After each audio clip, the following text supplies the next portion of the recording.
Hey, what is going on YouTube? My name is James and welcome back to another video. So today I'm joined by a very special guest, and that is David from Watch Collectors, and he is a watch dealer, and we're going to be talking about the watch market in today's video. But before we get into that, would you like to go ahead and introduce yourself, tell my viewers a little bit about yourself and what you do?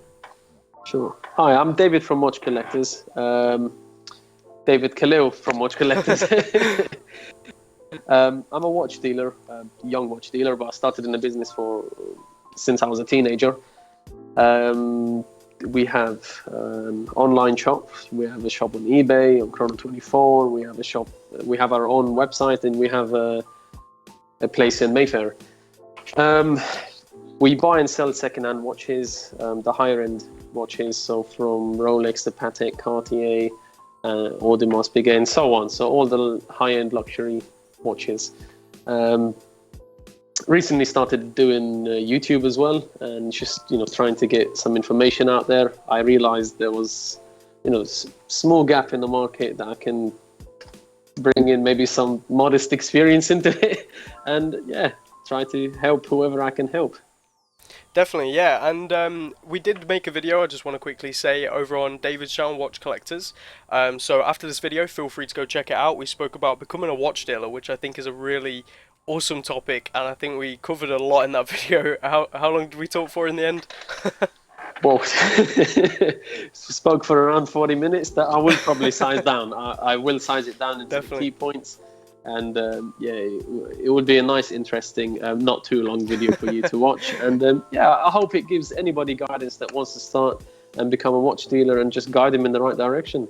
Definitely, I think it definitely will. So make sure you go check it out. But today we're going to be talking about the watch market. Now, I think the best place to start with this topic is the watch market right now. There's a lot of talk going on in the community and in the industry that the watch market's hurting, the Swiss industry's on the down, watches in general are being taken over by smartwatches, all this kind of talk. And I just want to know from someone who's inside the watch industry and their whole life is dedicated around it, how bad is this? How bad is the watch market right now? Well, you phrased the question by how bad is the watch market. It's not bad at all, actually. There you go. The things going on in Geneva, in the whole of Switzerland, it's a lot of drama. Things. People hear a small bit of news, and then it gets stretched out, and then a little bit of peppers here, and a little bit of salt here, and then you've got yourself a nice full-on meal to digest. It's actually nowhere near as bad as reality, because you can hear you can hear news, you can read news, you can go online on a paper and see what's going on, but when it comes down to the actual news, it's reality. It's how it's affecting people, and nobody would know more than a watch dealer themselves is actually making a living out of it. And I'll be honest with you, it's nowhere near as bad people make it, because we're still selling. We're still doing quite well, modestly quite well, but things are still working. It's quite surprising, how bad people make it seem in terms of the news in Switzerland, but actually prices are just going up.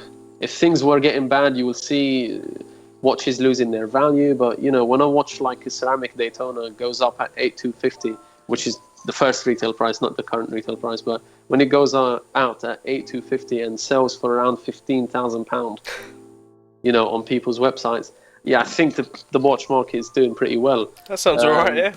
Yeah, exactly. If the retail price is 8,250 and the watch is selling for, nearly double the price, it's something to, people should look and actually use their common sense. Just Definitely. think to themselves, like, hold on, I'm hearing a bit of news, and I'm guilty of that. Sometimes you hear a bit of news and you think to yourself, oh, that's what's going on. But really, and like I said, I'm guilty of it myself. Sometimes you hear of authoritative figures and then you believe it, but you learn your lesson and then you move on and you think to yourself, hold on, but aren't prices actually rising? And there's a lot of hype. Hype creates publicity, and for any company out there, no publicity is bad publicity unless you scam somebody. You know what I mean? Yeah. And yeah, we're not doing good, we're not doing well, blah blah blah, so on. And I tell you, some brands are really not doing well. Yeah. Frank Muller is finished in the UK. You know, there's not even a single Frank Muller authorized dealership in the UK. Finished. Panerai is really not doing well. And on those certain pieces, yes, prices have gone down, but on certain Panerai, prices are still going up. It's all about demand. And every single watch has a customer. And the price is decided by me and you as a customer. So, for example, if I'm in the market for a watch, the price is really decided by how much am I willing to actually pay for this watch. That's on a consumer. But as a dealer myself, the price is, because I call myself a customer because I as well, I've got that guilty pleasure for this market, you know. I am a customer myself as well. I'm not just a dealer, but I actually believe in what I deal with. I love this stuff. It's really nowhere near as bad as people make it. Prices are, and the best proof is prices are still off the roof. Prices are going up. I haven't seen a single a ceramic sub that is actually not from an authorized dealership sell for the right money. It's all going for an expensive price. That's not just the Submariner. There's like the Deep Sea Sea Dweller, the new Yachtmaster, the 2016. The Daytonas. What about the old vintage stuff? A steel Daytona. You cannot get a steel Daytona for a decent price these days. The Zenith the Zenith steel Daytona from the 90s. It's crazy. All you have to do is say the word Paul Newman and... and that's it. You're going to the moon. You know, literally. But you don't even need to get into that deep, and you know, to the Paul Newman is Paul Newman. But I'm even talking about the standard Zenith Daytona from the 90s, just a steel Zenith Daytona. You know, the prices are off the roof. I sold, I think, was that last year? Last year, I think, I sold the Zenith Daytona. I mean, this is very common sense news, but for the people that don't know, I sold the Zenith Daytona for a lot more than I was selling an unworn new Daytona. It's mad. Reason being, just because demand is off the roof, and I had to pay extra money for it. I had to pay superb money for this. Yeah. You know, so I don't think the market is doing as bad as people are claiming it to be, unless on certain brands. But Patek, Rolex, Cartier, Audemars Piguet, Vacheron. Vacheron actually is experiencing a bit of trouble now, especially in the Asian market. Yeah, we used to be able to sell Vacherons to Asia quite well actually, but right now things are. Yeah, it's. I'm not sure what it is, but it's possibly the trend. You know, the trend, and it's the introduction of a lot of big watches. AP is doing a lot of big watches. Hublot's doing a lot of big watches, and it brings demand down on these smaller. PRJ, which PRJ is one of my favorite brands. You know, it's a lovely brand.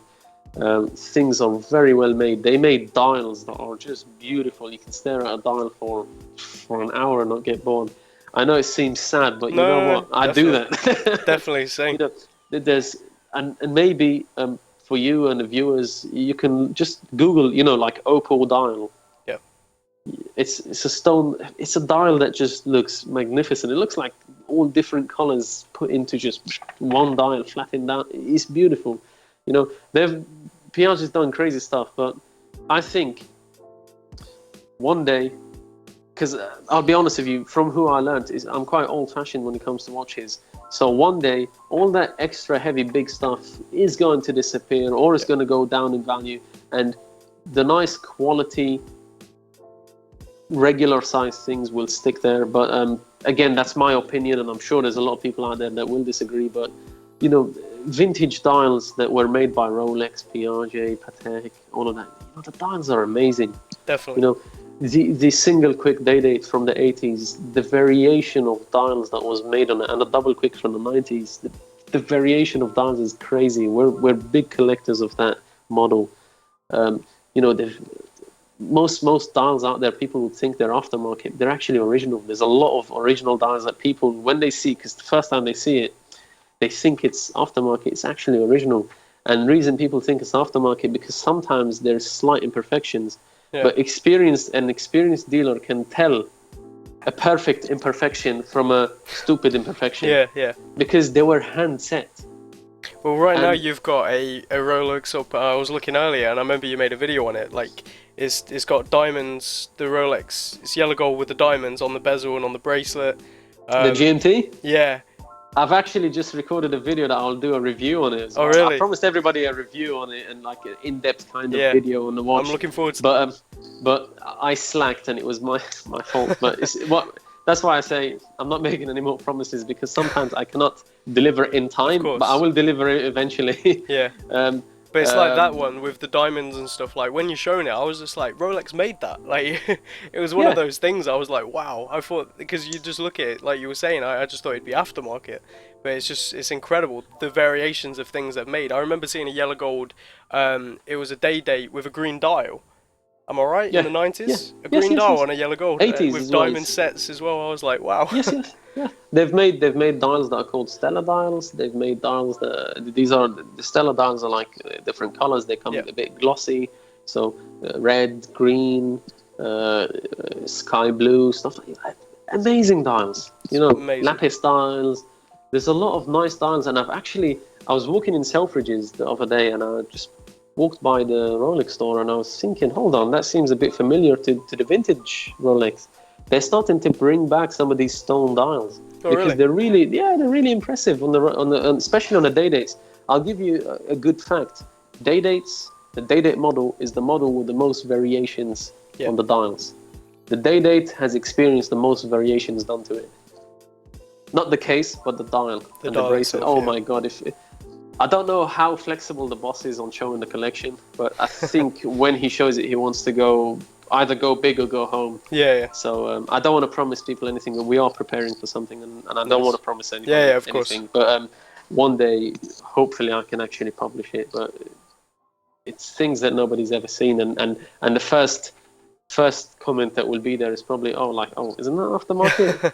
But it's just, if you haven't seen it, you will think it's aftermarket. Of course. It's and you will face a lot of that in the future on your channel. When you put a watch up and people think, if it's weird, if they've never seen it, people think it's aftermarket. I mean, somebody tried to say the dial on this watch is aftermarket because of the diamonds.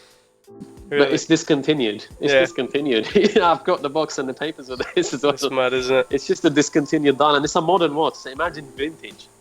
It's a beautiful watch. Beautiful watch. Thank you. So, in terms of what we were saying, how you said Rolex, sort of link it all back to the question. Rolex is now releasing them stone dials again. Do you reckon we're going to see an increase in value on the older ones? Like, I don't know where they sit in the market already. Do you think that could be a good value proposition for people to get into?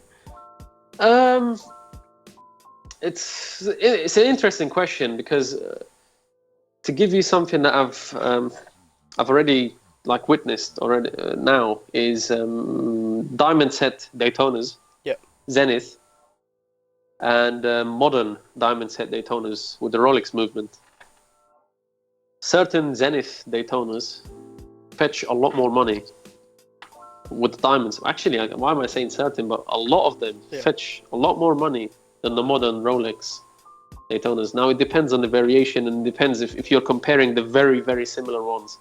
Zenith beats Rolex because of rarity. It all comes down to rarity. Something in production will never beat something that has been out of production for a very long time and will never be in production, because no dial is exactly the same as another dial when it comes to vintage. I know people will say, oh no, but these watchmakers are highly trained. Yes, they're highly trained, and they'll probably be able to get it exactly, 99.99% the same, but a lot of the older dials were actually hand set. I've got pavé diamond dials, and close to pavé with patterns, and they call them honeycomb dials and stuff like that from the the 18038s and the 18238. So that's the single and the double quicks, day dates. They're actually hand set, and when you look at them, you can tell. That there is a very slight but very professional imperfection. It's that human touch. It's that human touch, isn't it? It is a human touch, and I've seen diamonds sit on bracelets by hand from Rolex. It looks 100 times better than even the machinery aftermarket, but it's still a human touch, and a human is never perfect. No. Your hand is never going to be as still as a machine's. Full stop. Yeah, so true, so true. So, that's, so do you reckon it will be then something to maybe look out for? um, Obviously, it's always I, difficult to I, say this is going to be worth something in so I X think, years. I think when they bring modern, I think when they bring modern, how can I say, Modern takes on older models. modern takes on older models, it does raise awareness to the older models as well. Yeah. And when you bring out a modern watch that brings awareness to the brand and brings awareness to that model, people start to seek, oh, well, if this is a remake of an older model, let's see the older model. Yeah. You know, and then when you know that that older model is not available, it starts to drive you mad. It starts like, you know what? I don't want the one that I can just walk into the shop. I want the one that I can't actually get. And people are, we're humans, and the human nature, we are greedy. You want whatever that you can't get. Paul Newman for me, man. Paul Newman for me. That's what it is. Mate, I want a spaceship. I know I can't get that. Definitely. But I'm always aspiring to get a watch that is more than what I can afford. Yeah. Because it gives me a reason to keep going. I know it sounds a bit sad, but it gives me a reason to keep. Yeah. It's just you need to have that passion, and then once you find something that you have passion for, you just want more and more and more and more and more, because and it's a good the human nature is greedy. I don't care anybody that says I'm selfish. Yes, you can be selfish in many ways, but as a human yourself, you want what you can't have, and that's a good way of actually pushing yourself. Definitely, yeah, and that's one thing I 100% agree with, and I think this is going completely off topic a little bit, but I think there's this level of drive and motivation that people who are into watches just sort of have. It's almost like a generic thing. When you speak to someone who's really passionate about watches, you get this level of, like, they're motivated in life a lot more than other things. I get that personally. Do you? Oh yeah, of course. And the proof of that is sometimes we overpay. We overpay by a bit, because you have a watch and it's in limited production and they don't produce it anymore. And you think to yourself, oh my God, I want that watch, and this is my only opportunity to actually ever buy that. And we have regrets of sometimes, cheapening out, saying, you know what, this person's asking too much money, and we've never come across that watch again. And you know what, I would pay anything to actually get that watch back in the office. So as we was on that subject, there was the Patek, the 1518, that sold for like a stupid amount, 9.8 or 11.8 million or something like that. Yeah. For that sort of money, what decides a watch's price? And it goes back to what I said in the start. It's what you are willing to pay for it, isn't it? Yeah, because definitely. It only takes two bidders. It only takes two excited bidders to actually bid it up to that sort of money. Yep. Is the watch actually worth that money in production? No. No. But what makes it worth that money is the rarity. Yeah. It's really the rarity, and in Phillips auction as well. Before, there was another watch, a steel Patek Philippe, that sold for $7.3 million. Is $7.3 million? And again, what decides it?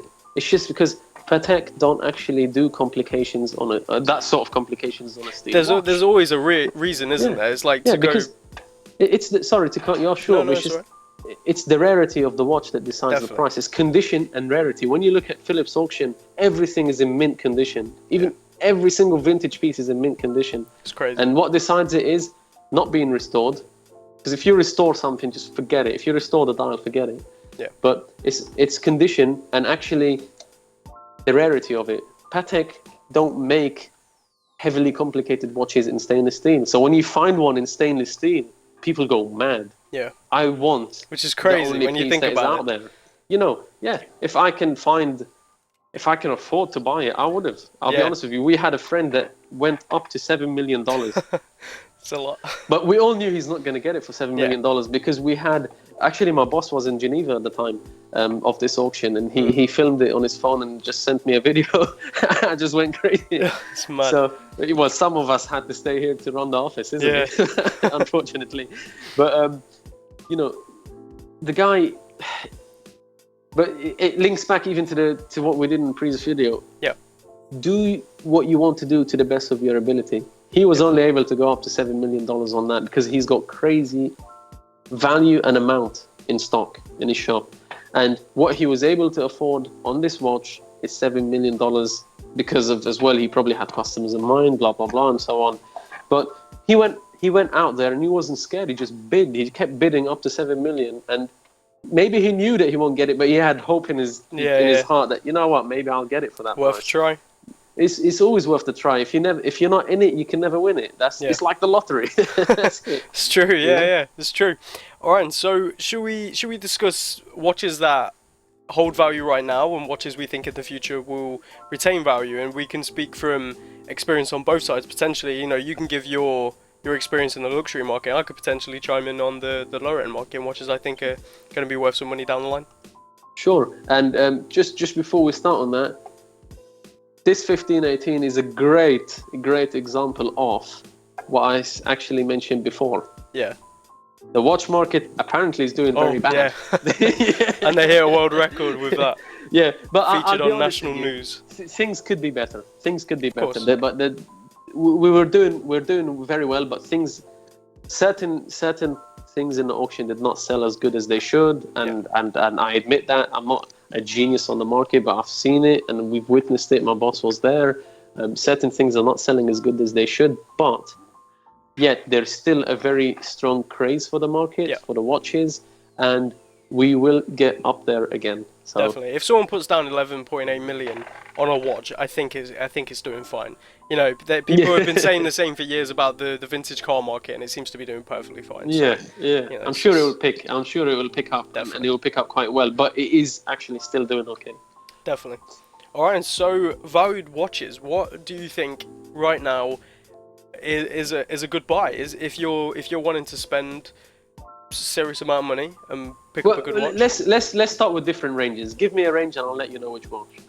Can I give you a challenging range in the range you don't deal with?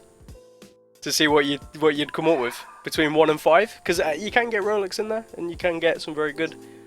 Between 1 and 5,000. Yeah. Oh, of course we deal with that. We do deal with between 1 and 5. So, oh, do you? I thought you were going to speak about like 30 1 pounds. and 500. I was thinking that. No, we do deal. We deal with. I mean, I guess I can't say an exact figure, but we deal with the higher market goods, and sometimes it could be £800 Cartier. Yeah, it happens because you have to bear in mind that not everything is on our website, and we supply the shops. Okay. But 1 and 5,000 is a great amount to start with. Definitely. If you want to buy a nice Rolex watch. So, and it's still quite broad. So I'm guessing your range is going to be automatically Rolex then, for sure. If you want something that's going to hold value. Not necessarily, but for something that you want to keep your money safe, and if you're a newbie to the market, Rolex and Patek would be the first thing that you should get into. But Rolex is easier to digest on the pocket. Definitely. For a nice looking watch. Because if you want to get into a very nice looking watch in Patek, it's going to cost. It's going to hurt your pocket. Quite a bit more. But a very nice looking watch in Rolex could still be, affordable. Well, relatively affordable in terms of the luxury market. 1 to 5,000. Well, let's do like 1 to 3,000, and then 3 to 5,000, because Sounds 1 good. to 5,000 is quite broad. Yep. 1 to 3,000 would be. Are we talking men's watches? Men's watches, yeah. Men's watches. 1 to 3,000. You can get an Air King, which I always fancy the Air Kings from the old to the new. Yep. I like them. Explorers. You can get an Explorer 1. Not at 1,000. It'll be on other. Yeah. But you can get an Explorer 1.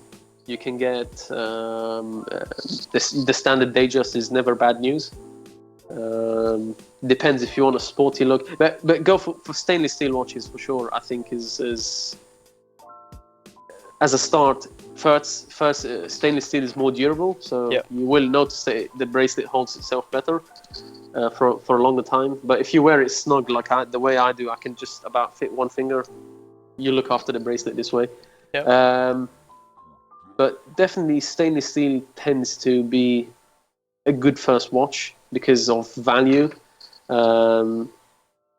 because of durability.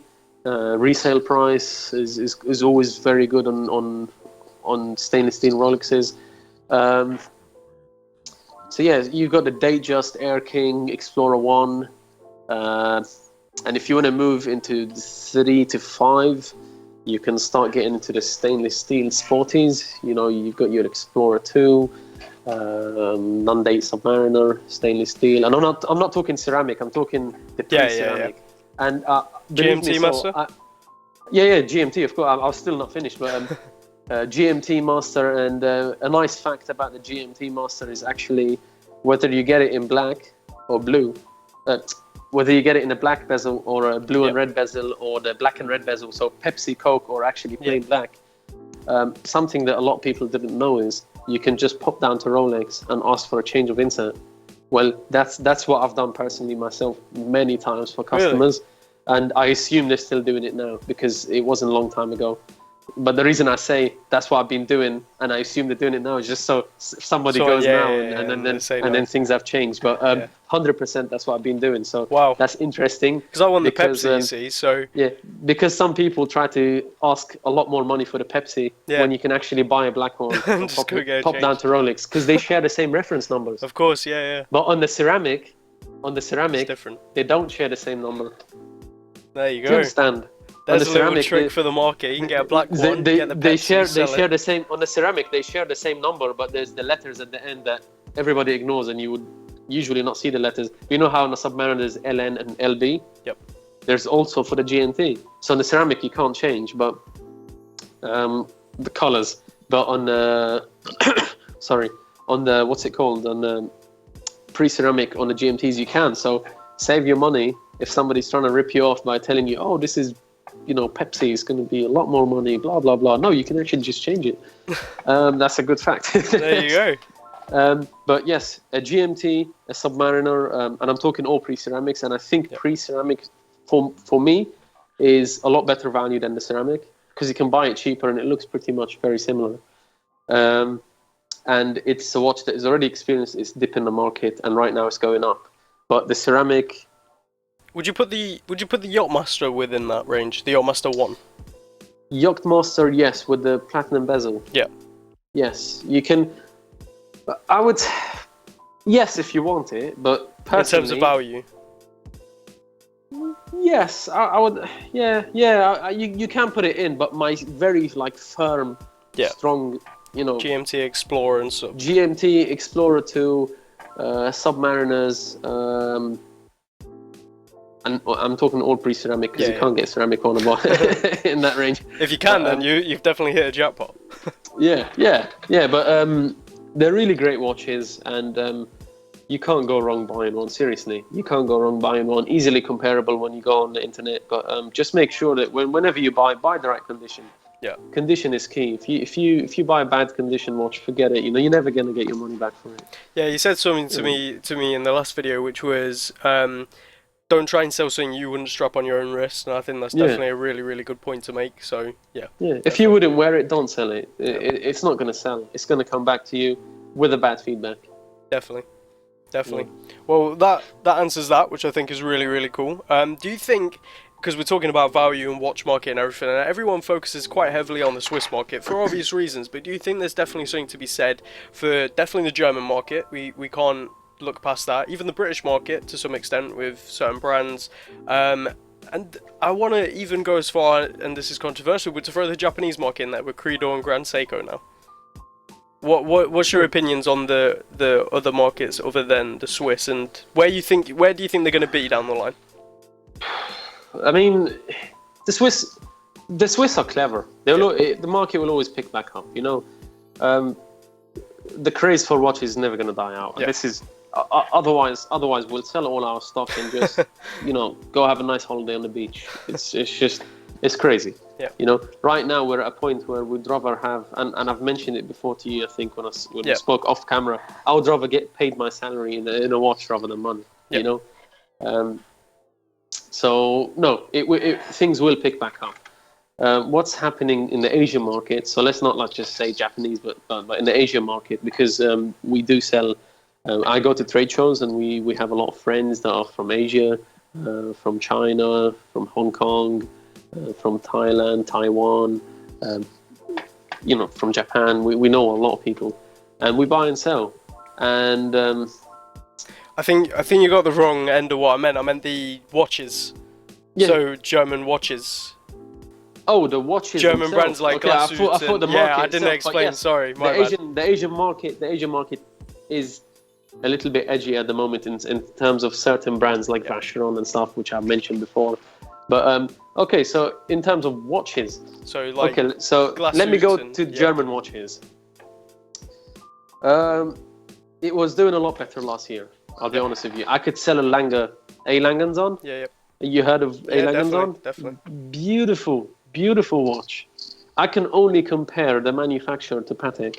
Forget Rolex. I can only compare the manufacturer, FP Journe, Lange, and those sort of watches, which is relatively a lot smaller companies. I would say independent. Relatively, they are big, but they're compared to Patek and Rolex, they're quite independent.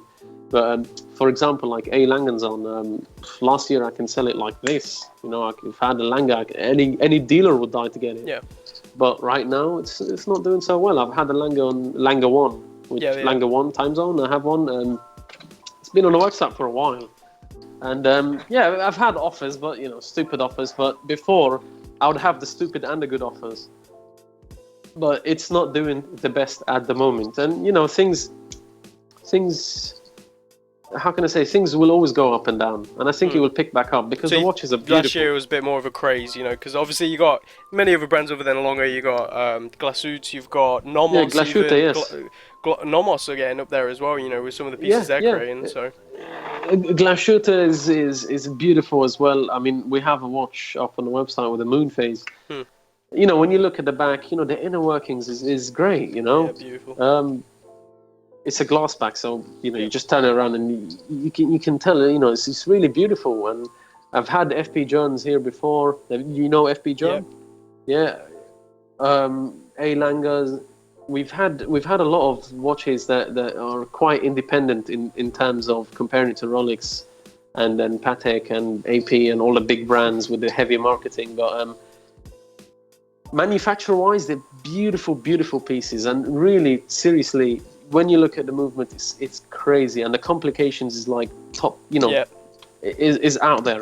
But the only problem is that people are being fed, the consumer market is all about marketing. Yeah. And right now, what's doing it is stuff like Richard Mille and big size APs and Hublot. Even Tag Heuer to some extent as well with what they're doing. Yeah, but if you watch, I mean, if you actually go around shops, you'll notice that there's a lot of the lower end markets that their designs are based on the higher end stuff. Yeah. So, and actually, I'll give you a nice fact. Maybe I'm not sure, but maybe a lot of people know. I really don't know, so I'm not claiming to be like the genius that does it. But the Nautilus, Patek Philippe Nautilus, the Royal Oak from Audemars Piguet, and the Hublot Big Bang. Yep. Three things. Have you just realized something? They all look pretty similar. Yep. They're pretty similar case, If you want the best example of that, I'm sure you've heard from like other things, but I watched Hodinkey's Talking Watches with Jean-Claude Beaver. Yes. And that's where it's from his explanation. Was you? I was actually just about to get into that. Hodinkey's is a great channel to watch. They meet. This guy's a genius. Yeah. This Jean-Claude. Oh my God, he's a genius. The guy is been into. Just look at what he did with Blancpain, isn't it? Like that was just incredible. 35,000 Swiss francs. Actually, I think you should link it down in the description of that video because I think it's a really interesting video to watch. The guy and he explains very well how the Nautilus. The Nautilus and the Royal Oak. So Nautilus from Patek, Royal Oak from AP, and the Hublot. So where the Hublot got its shape, basically the Big Bang. This guy is an absolute genius. It's a very interesting thing to watch. So rather than talking about it, just put the Just link link and it, let people actually see it. And seriously, go watch you it. I've can seen it learn a like lot from 5 times. Hidinki. Seriously, you can And learn a lot Jean-Claude from the Biver, if Hidinki you search channel. his name into YouTube, he's done talks in different areas. He's a and stuff. legend. He really is. I hope to meet him one day, definitely. Oh, I would love. I hope we do. There you go. I hope we do. So we covered the German market, the tricky one, the Japanese market. Creedor, Grand Seiko. What do you think? What do you think is going to happen? Well, Is it hype? I'll be honest with you when it comes to like Grand Seiko and stuff, because and again, you can never know it all. Of course. And it's not the market that I deal in, so I wouldn't want to, and I would love to give you the chance to talk about that, because you would know more about it than me, because you deal in that stuff. But in general, because you can't know everything in depth. No. But in general, the watch market is going up. Yeah. Right. I've seen Seiko watches, and they're great quality. They're not actually, for what you pay. Yeah. For what you pay, it's great quality, and I don't see a reason why that brand cannot succeed. Grand Seiko, You know what I mean? But yeah, I'll just let you fire away with that, and just you give your personal opinion on that, because you know more about this brand than me. I think in terms of Seiko, they're doing the right things, and nothing's really going to change in Seiko. Like, they're just on the right track. They've got their market. They've got quite a good hold on the market in that they're in, and with the Presage line, which is reaching more towards Hamilton and Oris level, they're definitely pushing the market to sort of open their eyes a bit. I own an Oris and I love it to bits, but I've also handled a Seiko Presage, and it's just as good. It's crazy how good they are. Then you've got Grand Seiko, which is obviously the next level, competing with, well, price-wise, Rolex, Omega, Tag Heuer, and from what I've heard from many different collectors, they've bought Grand Seiko and immediately they've gone, wow, like, this is just as good, if not better. My good friend Andy, who I recently reviewed his collection, he owns like a JLC, multiple Rolexes, like beautiful collection, and he's got 3 Grand Seikos in there, and he almost contemplated selling his entire collection and keeping the 3 Grand Seikos. He loved them that much, and that's not the first time I've heard stories like that. So I just can't help but think the Japanese are definitely going to, as they always do, stir things up in the market and definitely put these brands to the test. And it's always good, because that's when they innovate. The quartz crisis wasn't so much a crisis, of course it was, but it was also when innovation and the best things came out of these brands. Yeah, sure. And I think, like everything else, like everything else, not just watches. Yeah. Imitation will never be innovation. I'll tell you this. Yeah. And there's a lot of brands out there that I can just walk. I can walk into a store. And sometimes I just like. Why, especially in Oxford Street, you see all sorts, right? Yeah. And I know some Seikos look, a little bit like the Rolexes and the GMTs and stuff with the bezels, and I know they do, but you actually hold it in hand, it doesn't feel bad, But there is, and they do bring innovation, and they do bring, Japanese.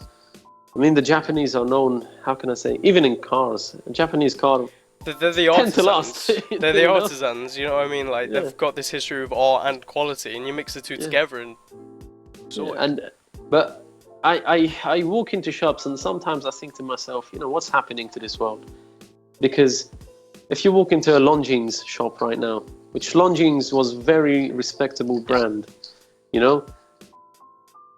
if I really don't like, and I don't want to diss the brand, but of course, it's not compared to the vintage that they used to make. I think standards are starting to drop, and it went from innovation to imitation, because they used to actually do their own thing in the past. The perfect example is the Hydro Conquest. Have you experienced that one? It's like their £800 diving watch.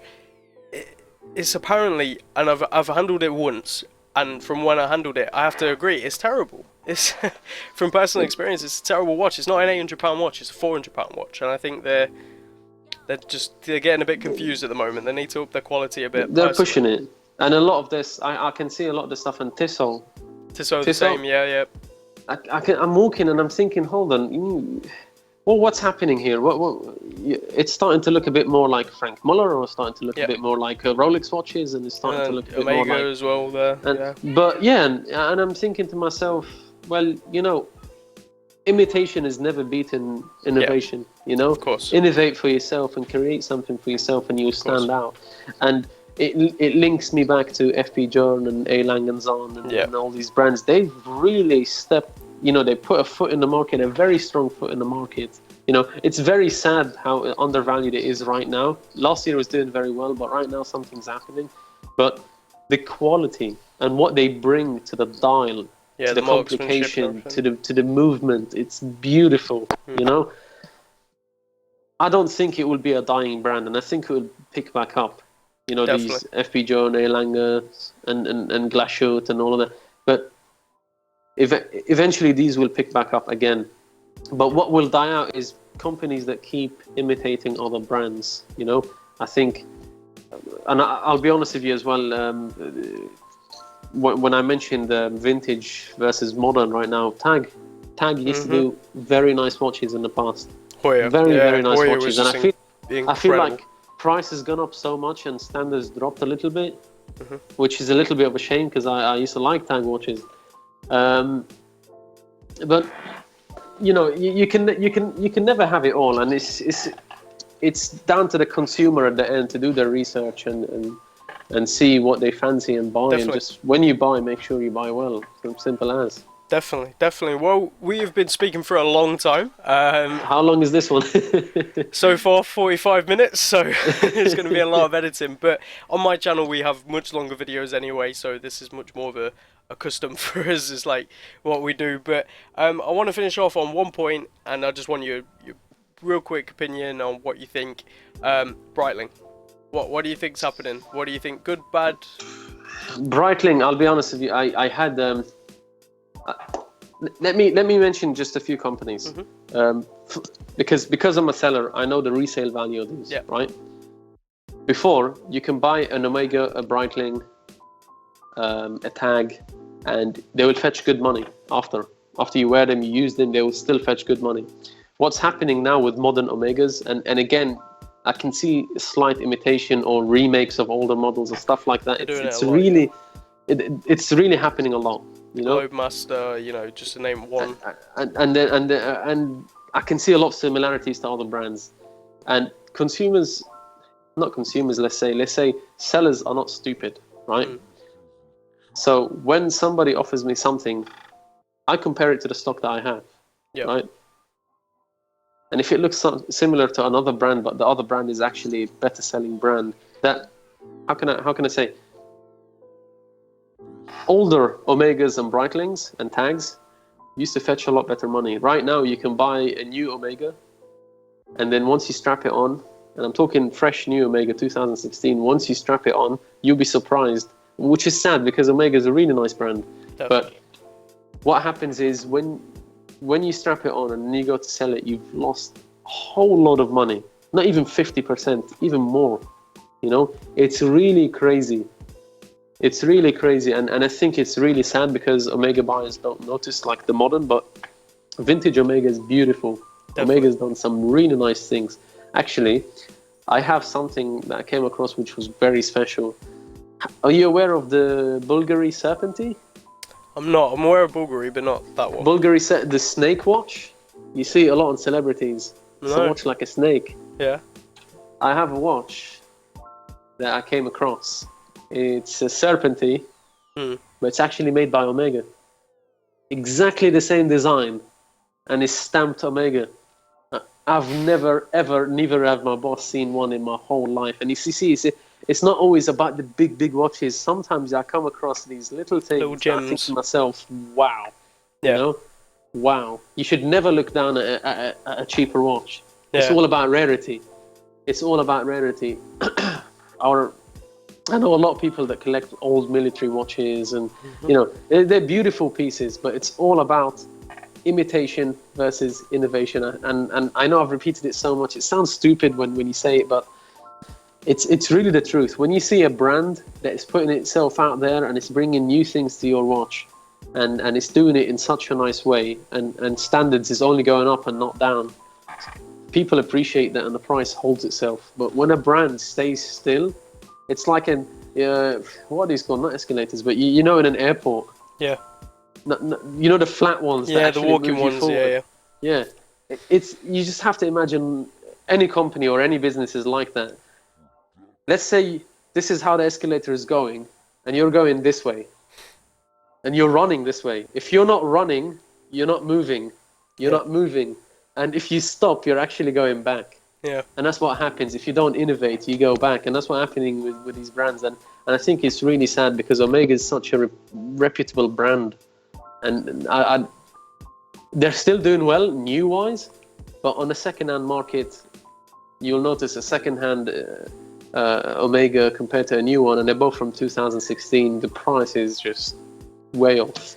Well, yeah, massively. You can pick up old Geneves and all stuff like that for like 200-300 quid, which is mad, you know, for a vintage Omega. But that's definitely somewhere where you should look into if you want something cheap. That's amazing. Like, old vintage Omegas are good value, good watches. Yeah, good value, and they're not. I'll be honest with you, they're not cheap. They gained value. They gained a lot of value. Yeah. The Omega's done crazy stuff in the past. It's sad to see it not happening now. You know, I've seen stuff in the past. Triple moon calendars, very complicated. You know, for vintage watches, very complicated. Oversized Omega cases for vintage. They fetch very, very good money. Very good money, seriously, for what it is, an oversized. Like if you find a 38 mil, 18 karat Omega vintage Omega watch, it fetches really good money. Chronos, vintage watches and big size with chronograph as well, they fetch very good money.